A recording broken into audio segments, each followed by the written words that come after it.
Hello बच्चों, कैसे हो आप सब। तो ये मेरी हिंदी की फ़र्स्ट क्लास है, तो इसमें मैं आपको हिंदी ग्रामर पूरा ए टू जेड करवाऊँगी।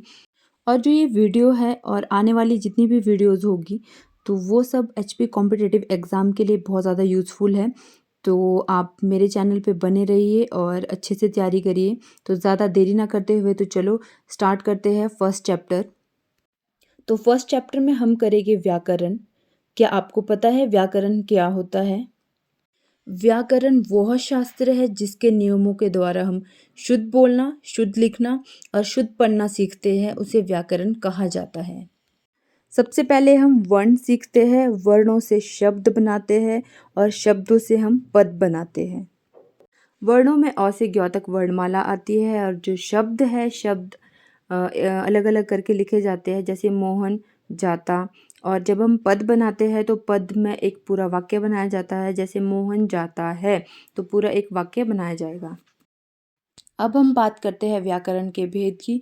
व्याकरण के दो भेद होते हैं, विकारी शब्द और अविकारी शब्द। सबसे पहले हम बात करेंगे विकारी शब्द की। विकार का अर्थ होता है परिवर्तन। अब आप सोच रहे होंगे कि परिवर्तन किस तरह का? लिंग, वचन, कारक और काल में होने वाला परिवर्तन, तो उसे हम विकारी शब्द कहते हैं। अब लिंग में परिवर्तन, जैसे लड़का, लड़के का क्या होगा? लड़की। और वचन में जब हम परिवर्तन करेंगे तो लड़का का लड़के होगा। और जब हम कारक में परिवर्तन करेंगे तो मैं का क्या हो जाएगा? मुझको, मुझसे। तो अब इसके चार भेद होते हैं, संज्ञा, सर्वनाम, विशेषण और क्रिया। अब हम व्याकरण के दूसरे भेद अविकारी की बात करेंगे। तो अविकारी का मतलब है जिसमें परिवर्तन ना हो, जिसमें लिंग, वचन, कारक और काल में परिवर्तन ना हो, तो उसे हम अविकारी शब्द कहते हैं। जैसे यथा, इधर, इसलिए, ये इसके भी चार ही भेद होते हैं, जैसे क्रिया विशेषण, समुच्चय बोधक, संबंध बोधक और विस्मयादि बोधक। तो अब हम विकारी शब्द के पहले भेद की बात करते हैं, जो है संज्ञा। तो अब प्रश्न उठता है कि संज्ञा किसे कहते हैं? तो संज्ञा का शाब्दिक अर्थ है नाम। किसी प्राणी, वस्तु, स्थान, भाव आदि का नाम ही संज्ञा कहा जाता है। तो नेक्स्ट हम बात करते हैं संज्ञा के प्रकार। संज्ञा को दो भागों में बांटा गया है, व्युत्पत्ति के आधार पे और अर्थ की दृष्टि से। तो व्युत्पत्ति के आधार पे संज्ञा के तीन भेद है, रूढ़, यौगिक और योग रूढ़। और अर्थ की दृष्टि से संज्ञा के पांच भेद है। तो पहला है व्यक्तिवाचक संज्ञा, दूसरा जातिवाचक संज्ञा, तीसरा द्रव्यवाचक संज्ञा और चौथा है समूहवाचक संज्ञा और पांचवा है भाववाचक संज्ञा। तो अब हम बात करते हैं व्युत्पत्ति के आधार पर संज्ञा के फर्स्ट भेद रूढ़ की। तो रूढ़ किसे कहते हैं? जिसका सार्थक खंड ना हो। तो अब सार्थक का अर्थ होता है जो अपने आप में कोई अर्थ रखता हो, और खंड का मतलब होता है टुकड़ा। तो इसका मतलब है कि जब हम किसी शब्द को दो खंडों में बांटते हैं तो उसका कोई भी अर्थ नहीं निकलता है, तो उसे हम रूढ़ कहते हैं।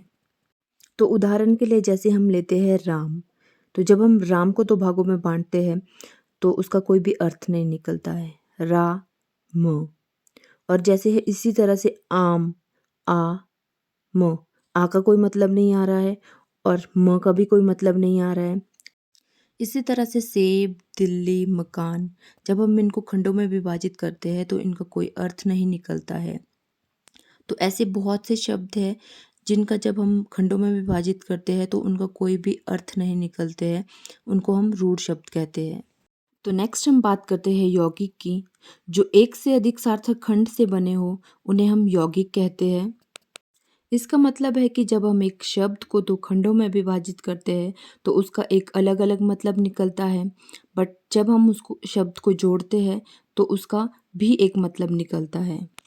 जैसे उदाहरण के लिए विद्यालय, जब हम विद्यालय को दो खंडों में विभाजित करते हैं, विद्या प्लस आल्य, विद्यालय, तो विद्या का अर्थ होता है ज्ञान और आल्य का अर्थ होता है जगह, जिस जगह पे हम ज्ञान की प्राप्ति कर रहे हैं।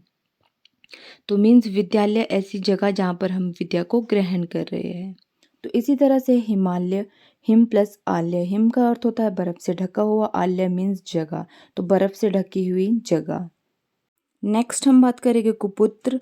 कु का मतलब होता है बुरा, पुत्र का मतलब आपको पता ही है बेटा, तो मीन्स बुरा बेटा। तो अब हम बात करते हैं थर्ड और लास्ट प्रकार योग रूढ़ की, जिसका अर्थ है जिसके सार्थक खंड हो तथा वो किसी एक विशेष अर्थ को बनाए, तो उसे हम योग रूढ़ कहते हैं। ये ऐसे शब्द हैं जिनको जब खंडों में विभाजित किया जाता है तो उसका अलग अलग मतलब निकलता है, बट जब उन खंडों को जोड़ा जाता है तो उसका अलग ही अर्थ निकलता है। उदाहरण के लिए लंबोदर, लंब मीन्स लंबा, उदर, उदर मीन्स पेट, तो लंबोदर जिसका लंबा है पेट तो उसको कहते हैं गणेश। तो इसी तरह से त्रिनेत्र, त्रि का अर्थ है तीन और नेत्र का मतलब है आंखें, तो जिसकी तीन आंखें हैं आपको पता ही है शिव। और पीताम्बर, पीले है वस्त्र जिसके, मीन्स विष्णु। तो नेक्स्ट हम बात करते हैं अर्थ की दृष्टि से संज्ञा के भेद। तो फर्स्ट है व्यक्तिवाचक संज्ञा। तो व्यक्तिवाचक संज्ञा जो किसी विशेष व्यक्ति, वस्तु, स्थान आदि का बोध कराती है उसे व्यक्तिवाचक संज्ञा कहते हैं। जैसे राम, श्याम, गंगा, शिमला, दिल्ली आदि विशेष वस्तु, स्थान और नाम का बोध करा रही है, तो इसको हम व्यक्तिवाचक संज्ञा कहते हैं। तो नेक्स्ट है जातिवाचक संज्ञा। जो संज्ञा एक ही प्रकार की वस्तु का बोध कराती है उसे जातिवाचक संज्ञा कहते हैं। मीन्स जो एक पूरी जाति का बोध करा रही है उसको हम जातिवाचक संज्ञा कहते हैं। जैसे है नदी, पर्वत, लड़की।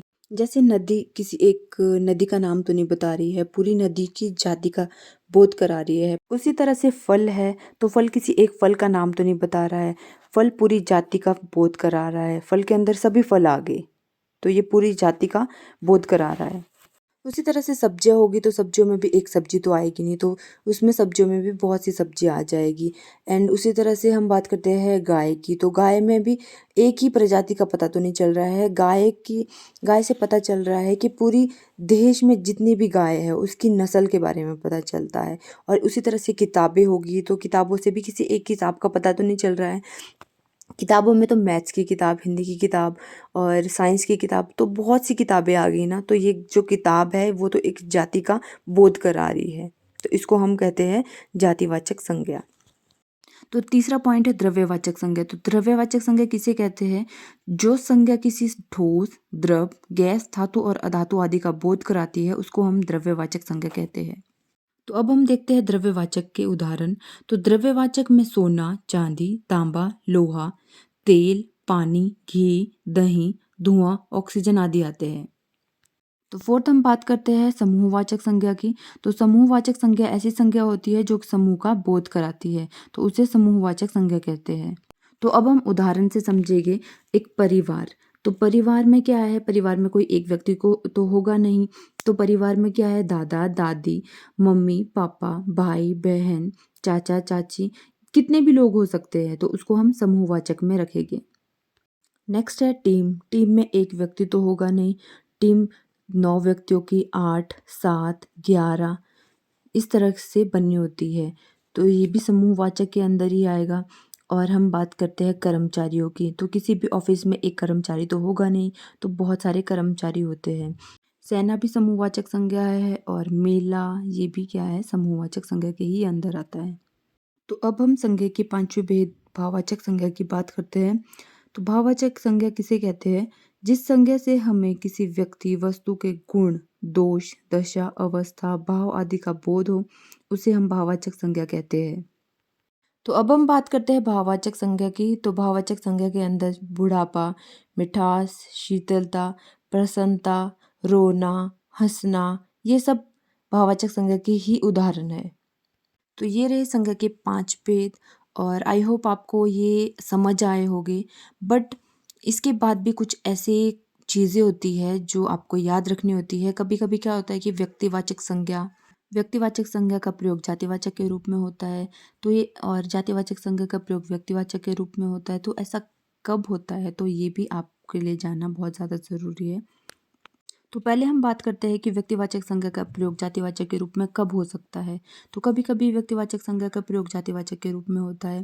तो जैसे आज के युग में हरिश्चंद्रों की कमी नहीं है। हरिश्चंद्र मीन्स एक व्यक्ति का नाम ना होकर सत्यनिष्ठ व्यक्तियों के बारे में बता रहा है, जो लोग सच बोलते हैं उनके बारे में बात की जा रही है। तो उस टाइम पे क्या है, जो व्यक्तिवाचक संज्ञा है, जो हरिश्चंद्र है, हरिश्चंद्र का प्रयोग कहाँ जातिवाचक के लिए यूज़ हो रहा है। अब हम नेक्स्ट एग्जाम्पल की ही बात करते हैं। जैसे देश में हानि जयचंदों से ही होती है। अब यहाँ जयचंद किसी एक व्यक्ति का नाम तो नहीं बता रहा है। जयचंद मीन्स जो विश्वासघात व्यक्ति है, जो विश्वासघात व्यक्ति है, उनके कारण जो देश को हानि हो रही है, तो उन व्यक्तियों का यहाँ पर जिक्र किया जा रहा है। तो जयचंद यहाँ पर क्या है, जातिवाचक संज्ञा का बोध करा रहा है। उसी तरह से रामचरितमानस हिंदुओं का बाइबल है। तो रामचरितमानस हिंदुओं का बाइबल है। तो यहाँ पर जो बाइबल है वो एक ग्रंथ का नाम ना बता के पूरे ग्रंथों का नाम का बोध करा रहा है। तो सेकंड पॉइंट है जातिवाचक संज्ञा का प्रयोग व्यक्तिवाचक के रूप में। तो कभी कभी क्या होता है कि जातिवाचक संज्ञा का प्रयोग व्यक्तिवाचक संज्ञा के रूप में भी होता है।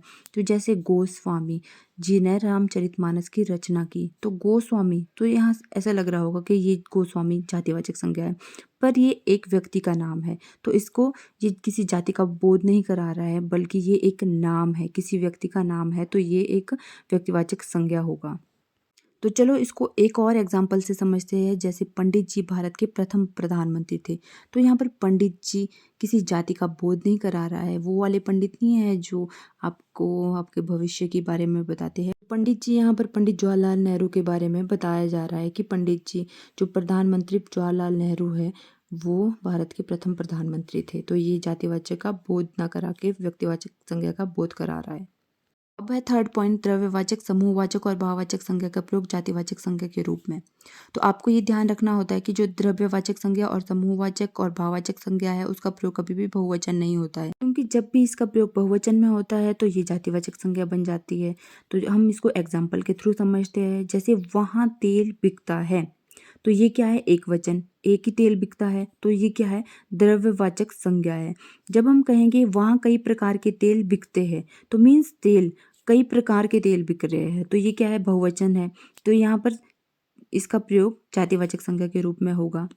तो इसी का ही हम एक और एग्जाम्पल लेते हैं। जैसे उसकी चोरी पकड़ी गई। तो चोरी है, एक वचन में प्रयोग हो रहा है। तो चोरी क्या है, भाववाचक संज्ञा है।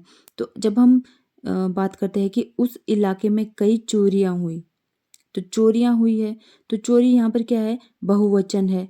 तो चोरियां जब बहुवचन बन गया तो ये जातिवाचक संज्ञा बन गया है। तो ये था आज का टॉपिक। आई होप आपको अच्छा लगा होगा।